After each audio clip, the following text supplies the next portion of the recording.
as per section 27 clause 1 subclause A B and D adultery, desertion and cruelty மூணு கிரவுண்டுமே சொல்லியிருக்காங்க. adultery அப்படின்னா திருமணத்தை தாண்டிய ஒரு இப்போ அந்த நடிகை பேரை வந்து மென்ஷன் பண்ணாங்க அப்படின்னா அவங்க மேலே எந்தெந்த நடவடிக்கைகள் வேற ப்ரெஷரோ அழுத்தமோ வந்தால் அந்த பேரையும் வெளியிடுவேன், அவங்களையும் பார்ட்டி டு த கேஸா உள்ள இன்வால்வ் பண்ணுவேன்னு சொல்லியிருக்காங்க. திருமணத்தை தாண்டிய ஒரு உறவுன்னு நான் சொல்றேன் இல்லையா, போட்டோஸ் எடுத்துட்டு வருவாங்க, அவங்க சாட் பண்ண மெசேஜஸ் எடுத்துட்டு வருவாங்க, ரெக்கார்டிங்ஸ் எடுத்துட்டு வருவாங்க, என்ன இவர் நெக்லெக்ட் பண்ணாருன்னு ஒன்று சொல்லியிருக்காங்க. Again which amounts to mental cruelty. அது மட்டும் இல்லாமல் ஃபினான்ஷியல் ரெஸ்ட்ரிக்ஷனும் எனக்கு போட்டாரு. 5 வருஷமா நாங்கள் ஒரே வீட்டில் இருந்தாலும் கணவன் மனைவியா வாழலை அப்படிங்கிறது தான். Again it amounts to desertion. Interim மெயின்டெனன்ஸும் கேட்டிருக்காங்க, கூடவே அந்த இடத்துல அலிமோனி அப்படிங்கிற ஒரு விஷயமும் அவங்க அந்த இடத்துல கேட்டிருக்காங்க. அவருடைய ஸ்டேட்டஸ்க்கு தகுந்த மாதிரி, விச் மீன்ஸ் அவரோட ப்ராப்பர்ட்டி, அசெட்ஸ், லயபிலிட்டிஸ், அவரோட ஏர்னிங், இது எல்லாமே சேர்த்து தான்.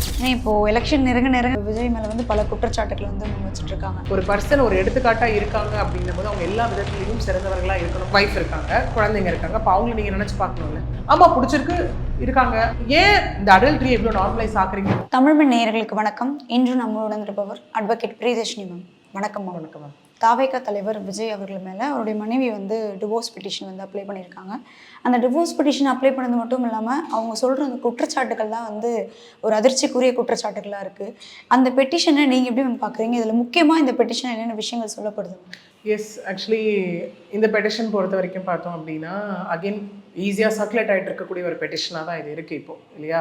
ஏன்னா மற்ற ஒரு விஷயத்தில் இந்த மாதிரி டிவோர்ஸ் அந்த மாதிரி போகும்போது நம்ம பார்த்தோம் அப்படின்னா ரீசன்ஸ் என்ன அப்படிங்கிறது ஒன்று மீடியா மூலயமா வெளியே வரும், இல்லைனா கன்சர்ன் பர்சன் அவங்க லெட்டர் ஹெட்டில் கொடுப்பாங்க. ஓகே, இது அந்த என்டையர் பெட்டிஷன் காப்பியே சர்க்குலேட் ஆகிட்டு இருக்கிறத நம்மளால் பார்க்க முடியுது. அது மட்டும் இல்லாமல் இந்த பெட்டிஷன் காப்பியே ஃபுல்லாக வெளியில் வராமல் சில அந்த ஒரு பாயிண்ட் மட்டும் ஹிடனாகவும் வந்துட்டு இருக்கு. அதாவது இந்த விஷயத்தை பற்றி ஃபர்தராக உட்காந்துட்டு யாரும் டிஸ்கஸ் பண்ணவோ, social media platforms, YouTube channels host பண்ணவோ, இன்டர்வியூஸோ டிஸ்கஸ் பண்ணவோ கூடாது அப்படிங்கிற ஒரு விஷயமும் அந்த இடத்துல இருக்குது. விச் மீன்ஸ் டிஸ்கஷன் ஒரு ஃபோரமாக கொண்டுட்டு வராதிங்க இதை அப்படிங்கிறது தான் அங்கே விஷயமா இருக்குது. ஓகே, இன்றைக்கி நம்ம ஒரு பேச போகிற ஒரு விஷயம் என்ன அப்படின்னா, எஸ் என்ன மாதிரி சொல்லியிருக்காங்க, இது லீகலாக என்ன செக்ஷன்ஸ் அப்ளை ஆகும், இது லீகலாக ஒரு கான்டெக்ட்ஸில் எந்த மாதிரி போக போகுது அப்படிங்கிறது தான்.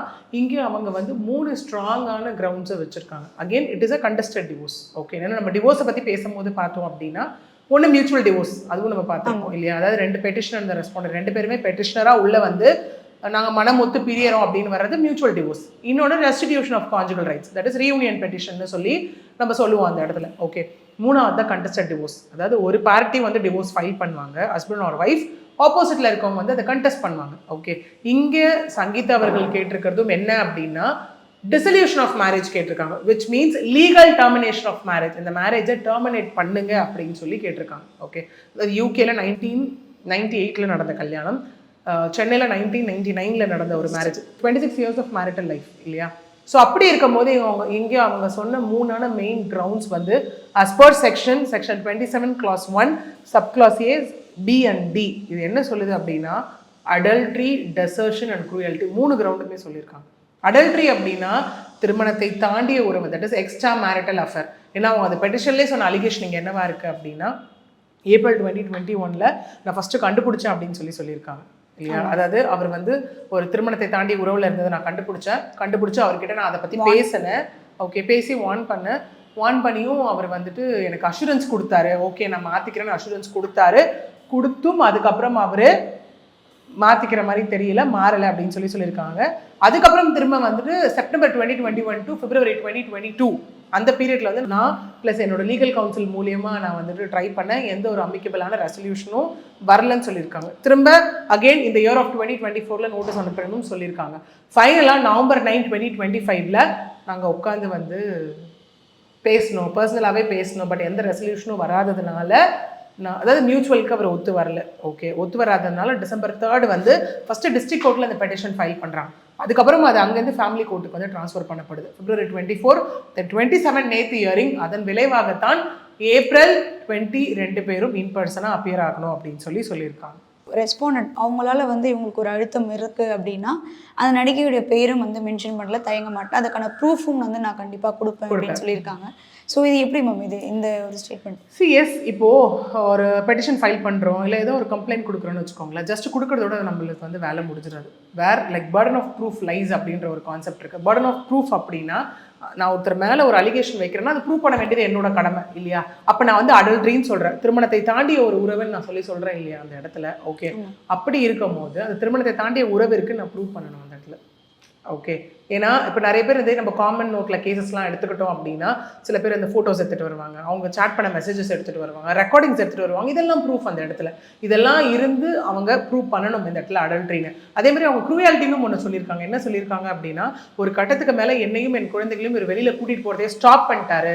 அந்த நடிகையோட அவர் அப்ராட்லாம் போயிட்டு வந்தார். போயிட்டு வந்த அந்த ஃபோட்டோஸும் நடிகை வந்து போஸ்ட் பண்ணாங்க சோஷியல் மீடியாவில். போஸ்ட் பண்ணும் போது இதை அவர் அப்ஜெக்டும் பண்ணல, ஏனும் இதை வந்துட்டு அவர் கேட்கல, மருத்துவம் பேசலை அப்படிங்கிற மாதிரியான விஷயங்களை சொல்லியிருக்காங்க. என்ன இவர் நெக்லெக்ட் பண்ணாருன்னு ஒன்று சொல்லியிருக்காங்க. Again which amounts to mental cruelty. அது மட்டும் இல்லாமல் ஃபினான்ஷியல் ரெஸ்ட்ரிக்ஷனும் எனக்கு போட்டார். 5 வருஷமாக நாங்கள் ஒரே வீட்டில் இருந்தாலும் கணவன் மனைவியாக வாழலை அப்படிங்கிறது தான். ஏன்னா again it amounts to desertion. Even though திருமண பந்தத்தில் இருந்தாலும் 2 வருடங்களுக்கு மேலாக அவங்க வந்து ஹஸ்பண்ட் ஒய்ஃபாக இல்லை, லைக் அவங்களுக்குள்ள கோஹாபிட்டேஷன் அப்படிங்கிறது ஒன்று இல்லை அப்படின்னா S it is also a valid ground for contested divorce. இதெல்லாம் வச்சு தான் அவங்க அந்த பெட்டிஷனை ஃபைல் பண்ணியிருக்காங்க.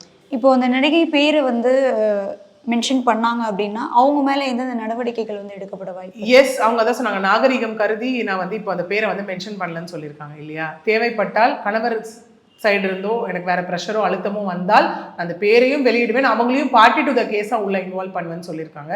அகெயின் இது நம்ம பார்த்தோன்னா சிவில் கேஸ் இது. ஓகே, இது வந்துட்டு கிரிமினல் கேஸ் கிடையாது, சிவில் கேஸ்.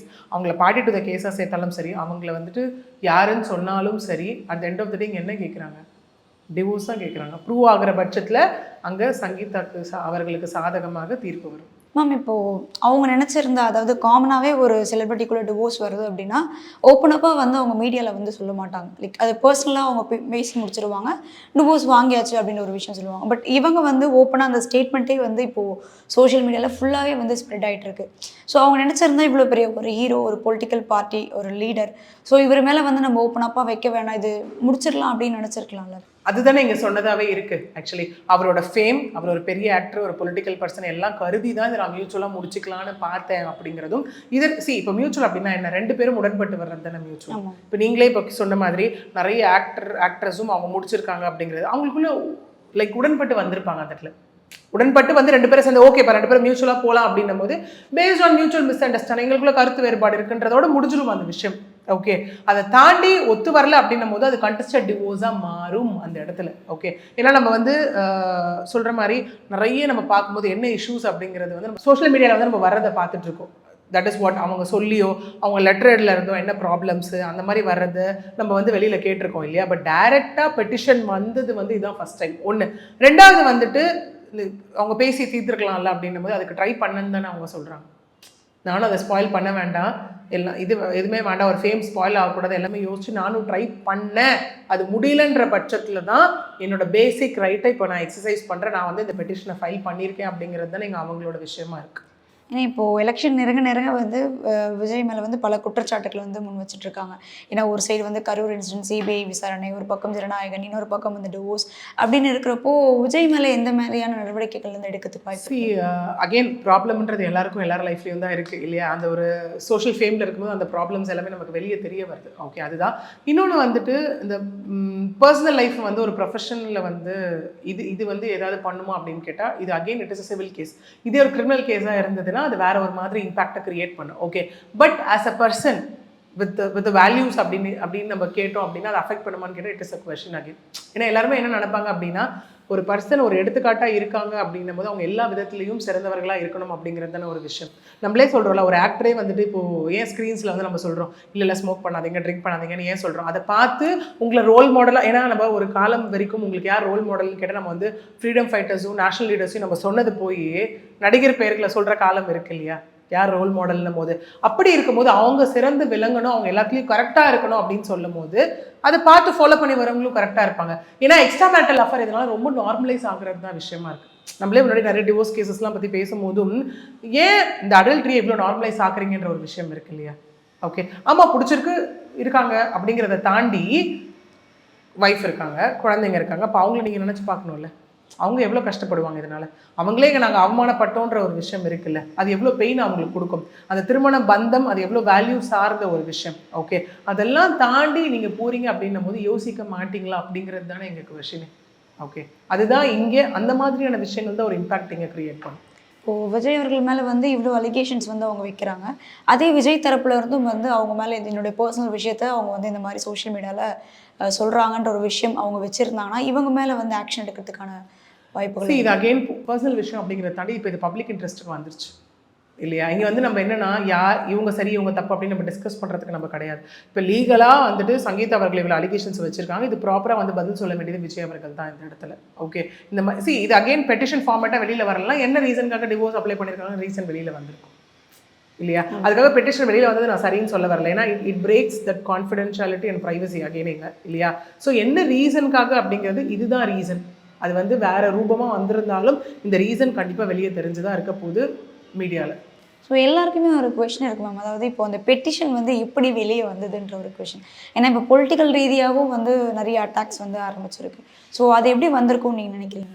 ஸ்டில் அது அன்ஷியர் தான். ஏன்னா நம்ம வந்து ஒரு ஸ்டாண்டர்டாக இதுதான் அப்படின்னு நம்ம தெரியாத போது இப்படி அப்படின்னு வந்து நம்மளால சொல்ல முடியாது. ஏன்னா நம்ம வந்து மக்களுக்கு கொண்டு போய் சேர்க்கறது வந்து நம்ம கரெக்டாக கொண்டு போய் சேர்க்கணும். தட் இஸ் வாட் கிரெடிபிளான ஒரு இன்ஃபர்மேஷனாக அது வந்து இருக்கணும். ஓகே, ஸோ அப்படி இருக்கும் போது இந்த இடத்துல இது யார் அப்படிங்கிறது still which is unknown. Okay, unsure. ஏன்னா அகெயின் மீடியாவில் சில பேர் ஒவ்வொருத்தரும் ஒரு மாதிரி சொல்கிறாங்க, இங்கே வந்தது இல்லை இவங்க தரப்பில் இருந்து தான் கொடுத்தாங்க அப்படிங்கிற மாதிரியான நிறைய விஷயங்கள் இருக்குது. பட் அது எல்லாமே வந்து கன்ஃபார்ம்டு இன்ஃபர்மேஷன் அப்படின்னு கேட்டால் which is a question. Again அது கன்ஃபார்ம்டு இன்ஃபர்மேஷன் கிடையாது. ஸோ ஸ்டில் அது ஸ்டேட்டஸ் வந்து அன்னோனாக தான் இருக்குங்க. ஸோ இப்போது April 20th வந்து 2 பேருமே வந்து ஆஜராக சொல்லியிருக்காங்க. இப்போ விஜய் தரப்புலேருந்து ஆஜராகிறதுக்கு மறுத்தாலோ அதற்கான ஒரு நெக்ஸ்ட் ஸ்டெப் என்னவாக இருக்கும்? இங்கே சம்மன் இப்போ போயிருக்கு. Okay, that is court summon, official notice போயிருக்கு. அஃபிஷியல் சம்மனை வந்து அவர் அக்செப்ட் பண்ணிட்டாருன்னா அவர் வந்து அப்பியர் ஆவார். If is not going to accept that summon அப்படின்னா அகெயின் திரும்ப சம்மன் அனுப்புவாங்க. திரும்ப அக்செப்ட் பண்ணலையா சம்மன், திரும்ப அக்செப்ட் பண்ணலையா திரும்ப அட்வொகேட் சைட்லேருந்து ப்ரைவேட் நோட்டீஸ் அவருக்கு அனுப்பப்படும் அந்த இடத்துல அப்பியர் ஆக சொல்லி. ஸோ இதெல்லாம் அடுத்தடுத்த ப்ராசஸ். ஸோ இவர் ஒரு ஹீரோ, அது மட்டும் இல்லாமல் ஒரு பொலிட்டிக்கல் லீடர் அப்படின்றப்போ இந்த ஒரு டிவோர்ஸ் கேஸ் வந்து பல வருஷங்கள் போகிறதுக்கான வாய்ப்புகள் இருக்கும். இங்கே அவங்க கேட்குறது என்ன கேட்டிருக்காங்கன்னா in camera proceedings, in camera facility தான் இங்கே அவங்க கேட்டிருக்காங்க. ஓகே, ஏன்னா எங்களோட ப்ரைவசி ஒன்று இருக்குது. ஓகே, இன்னொன்று இந்த மாதிரி ஒரு ஆக்டர், இந்த மாதிரி ஒரு பொலிட்டிஷியன் இந்த மாதிரி இருக்கும்போது அந்த இடத்துல வரும்போது மக்கள் கூடுறதுக்கான ஒரு விஷயம் மேலும் மன உளைச்சலுக்கு வந்துட்டு ஆளாகிற ஒரு விஷயம் இருக்குது. அதனால் இன் கேமரா ப்ரொசீடிங்ஸ் அப்படின்னும் போது ஜட்ஜ் இருப்பாங்க, அவங்களோட அட்வொகேட்ஸ் இருப்பாங்க, இவங்க 2 பேர் இருப்பாங்க அந்த இடத்துல. ஸோ ஓகே, ஸோ அந்த மாதிரியான ஒரு விஷயம் தான் இங்கே வந்து கேட்கப்பட்டிருக்கு இங்கே. ஓகே, ஸோ கண்டஸ்டட் டிவோர்ஸ் அப்படின்னும் போது கண்டிப்பாக நமக்கு அதுக்கான ஸ்டேஜஸ் எல்லாமே இருக்குது. மியூச்சுவல் அப்படின்னா 2 பேரும் ஒத்து வந்துட்டாங்க அப்படின்றது, இன்னொன்று 2 பேரும் தனியாக பிரிஞ்சு வாழ்ந்துருக்காங்க அதெல்லாம் நாங்கள் மியூச்சுவலுக்கு வரோம் அப்படிங்கிறது அது வந்து வேற சினாரியோ. ஓகே, பட் இங்கே வந்து அவங்க இப்போ தான் ஃபைல் பண்ணியிருக்காங்க. இதுக்கப்புறம் விஜய் அவர்கள் வரணும், அப்புறம் மீடியேஷன் இருக்குது, அடுத்தடுத்த ப்ராசஸ் இந்த இடத்துல இருக்குது இல்லையா. ஸோ ப்ரூஃப் சப்மிட் பண்ணணும், அடுத்தது வந்துட்டு அந்த அசிஸ்டன்ட் லைபிலிட்டிஸ் இந்த மாதிரி அடுத்தடுத்த ஸ்டேஜ். ஏன்னா இங்கே அவங்க வந்து அலிமோனி அதெல்லாமும் கேட்டிருக்காங்க. ஸோ அதெல்லாமே அடுத்தடுத்த ஸ்டேஜஸ் வந்து நம்ம கண்டிப்பாக இது டைம் டேக்கிங் ப்ராசஸ் தான். டெஃபினட்டாக அவங்ககிட்ட வந்து ப்ரூஃப் இருக்கும். அதனால தான் வந்து இந்த அளவுக்கு வந்து ஒரு அலிகேஷன், ஏன்னா ஸ்ட்ராங்காக ஒரு அலிகேஷன் வைக்கிறாங்கன்னா ஜஸ்ட் லைக் தட் வச்சுட்டு போயிட முடியாதுல்ல அந்த அலிகேஷனை. அது வந்து இனாஃபாக அதை வந்து ப்ரூவ் பண்ணுறதுக்கான சப்போர்ட்டிவ் டாக்குமெண்ட்ஸ், சப்போர்ட்டிவ் எவிடன்ஸ் இருந்தால் மட்டும்தான் இவங்க சைடு வந்து இவங்க சொல்கிறது வந்து அவங்களால ப்ரூவ் பண்ண முடியும். இப்போ வந்து ஜீவனாம்சம் வந்து கேட்டிருக்காங்க. அதாவது விஜயோட ஸ்டேட்டஸ் பொறுத்து எனக்கு வந்து அதை கொடுக்கணும் அப்படின்ற ஒரு விஷயம் அவங்க வந்து சொல்லியிருக்காங்க. அவங்களுக்கு இருக்கிற அந்த ஒரு லைக் ஃபெசிலிட்டிஸாக இருக்கட்டும், அவங்க இருக்கிற இந்த சுச்சுவேஷனில் டெஃபினட்டாக அவங்களுக்கு ஜீவனாம்சம் தேவைப்படாதுன்ற ஒரு விஷயம் இருக்கலாம். அப்போ அதை அவங்க கேட்டதுக்கான காரணம் என்ன? அவங்க இருக்க சுச்சுவேஷன், அவங்க இருக்க ஸ்டேட்டஸ்க்கு தேவைப்படாது அப்படின்றது வந்துட்டு that is a secondary thing. Okay, ஏன்னா இருக்கும் போது ஏன்னா எந்த ஒரு பெண்ணுமே வந்துட்டு சொல்கிறாங்க இல்லையா, இவ்வளோ நாள் ஒரு கணவன் மனைவியா கணவனுக்காகவும் தன்னுடைய பிள்ளைகளுக்காகவும் குடும்பத்திற்காகவும் தன்னை அர்ப்பணித்து வாழ்கிற ஒரு வாழ்க்கைன்னு இருக்கு இல்லையா. இப்போ அவங்க அலிமொழி கேட்குறாங்க அப்படிங்கும்போது அவங்களுக்கு மட்டும் இல்லை, அவங்களுடைய குழந்தைகளுக்கும் அவங்களுக்கு குழந்தையோட எதிர்காலத்திற்கும் சேர்த்து தான் இந்த விஷயம். ஏன்னா அலிமொழி அப்படிங்கிறது இங்கே ஃபிக்ஸட் கிடையாது. இங்கே அவங்க கேட்டிருக்க வந்து as per section 36 and 37 of special marriage act 1954 கீழே தான் அவங்க கேட்டிருக்காங்க. என்ட்ரி மெயின்டெனன்ஸும் கேட்டிருக்காங்க, கூடவே அந்த இடத்துல அலிமோனி அப்படிங்கிற ஒரு விஷயமும் அவங்க அந்த இடத்துல கேட்டிருக்காங்க இல்லையா. அப்படி இருக்கும் போது ஃபேர் அண்ட் ரீசனபிள் அப்படிங்கிற ஒரு விஷயம் இருக்குது. ஏன்னா சில கேசஸில் வந்து அதை எக்ஸ்பிளிசிட்டாக மென்ஷன் பண்ணி கேட்டிருந்தாங்க இல்லையா. இங்கே வந்து ஃபேர் அண்ட் ரீசனபிள் அப்படின்னு நம்ம போகும்போது அவருடைய ஸ்டேட்டஸுக்கு தகுந்த மாதிரி, அவருடைய அந்தஸ்திற்கு, அவருடைய ஸ்டேட்டஸ்க்கு தகுந்த மாதிரி, விச் மீன்ஸ் அவரோட ப்ராப்பர்ட்டி, அசட்ஸ், லயபிலிட்டிஸ், அவரோட ஏர்னிங், இது எல்லாமே சேர்த்து தான் இந்த விஷயம் அகைன் டிசைட் ஆகும். இன்னமும் வந்து இந்த ஒரு விஷயம் வந்து ஒரு உண்மையான விஷயம் இல்லை அப்படின்ற மாதிரியும் ஒரு தரப்பு வந்து பேசிட்டு தான் இருக்காங்க. ஏன்னா அதில் வந்து ஸ்பெல்லிங் மிஸ்டேக்ஸ் இருக்குது அப்படின்ற ஒரு சில விஷயம் சொல்கிறாங்க. இது நீங்கள் எப்படி பார்க்குறீங்க? அதாவது இப்போது உங்களுக்கு இந்த மாதிரி ஒரு எக்ஸ்பீரியன்ஸ் வந்து நீங்கள் ஒரு கேஸ் அட்டன் பண்ணும்போது இப்படி இருந்ததா? அகைன் இது வந்து என்னன்னா ஏஐயோட இன்ஃப்ளூயன்ஸ்னு நினைக்கிறேன் இல்லையா. அதாவது தான் சோஷியல் மீடியா எல்லாருமே வந்துட்டு இது உண்மை இல்லை, இது பொய் அப்படி இப்படின்னு எல்லாமே பேசிட்டு இருக்காங்க. பெட்டிஷன் காப்பி ஓகே ஒரு பக்கம், அது வந்துட்டு ஏஐ கூட ஜென்ரேட்டர் அந்த மாதிரி நிறைய பேரோட டவுட்ஸ் ஒரு பக்கம். பட் இது இவ்வளோ அஃபிஷியலாக மீடியாஸில் வந்துருச்சுல, 1 இல்லை 2 இல்லை, இன்றைக்கி வந்து ஒரு ஐ திங்க் ஒரு நேஷ்னல் சேனல்ஸ் வரைக்கும் போகிற ஒரு இஷ்யூவாக இது மாறி இருக்குது அப்படின்னும் போது எஸ் இது கோர்ட் ப்ரொசீடிங்ஸ்க்கு போயிடுச்சு அப்படிங்கிறது உண்மைதான். ஸோ இவ்வளோ நேரம் வந்து நிறைய விஷயங்களை ஷேர் பண்ணதுக்கு நன்றி. நன்றி.